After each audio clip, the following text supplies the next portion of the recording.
Now, your job title is one that we don't actually hear about every day. You describe yourself as a menstruation activist. What does that mean? It basically means speaking about menstruation and encouraging other people to speak about it as well. It's one of those topics that is riddled with stigma and taboo and that we are taught not to talk about. And my job is to start speaking about it and to get other people to speak about it as well. Now, there is this particular story that you tell where you show women this particular image, and most of them don't know what it is. Yeah. Won't you explain that to us? Sure. Well, I work with reusable sanitary wear which is inserted.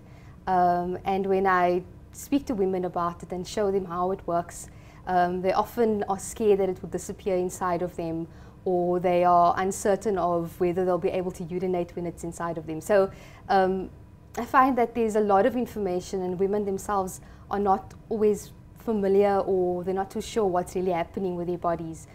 So I often find that there's a lot of women who don't really know what's happening with their bodies, yeah. Now, Kim, why is this important to you? As a young girl, I grew up not knowing much about menstruation and what was happening to my body, and I didn't understand the cycle, the biology behind it. And it really had an effect on my own ideas on menstruation and my ideas on sexuality, and also just my confidence and self-assurance as a young girl. And it was completely unnecessary because there's so much information and there are facts that we can learn. And so what I'd like to do for other girls is to help them have a better experience of menstruation. And so, yeah.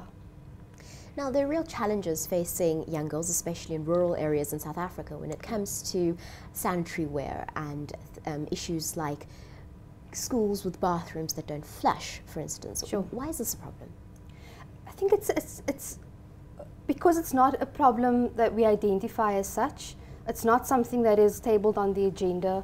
When government starts planning around these issues, we sort of take it for granted that every girl knows what to do and that she is managing it quite efficiently and healthily.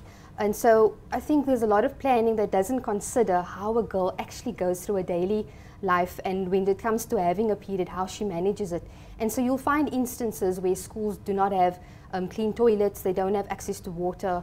And I think it's because we're not looking at menstruation as something quite serious and something that girls experience, and we don't think about how we can manage it more while they can manage it more efficiently, just because it's not something that we speak about, and that's sort of embarrassing to speak about and so on.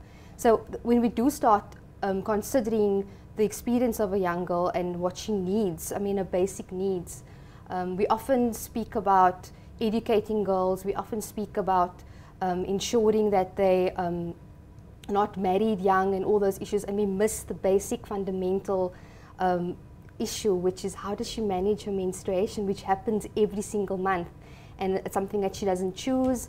It's a natural phenomenon, and we're missing out on that bit of information on how is she actually managing it, and what are we providing to ensure that she does, that she's able to manage it efficiently.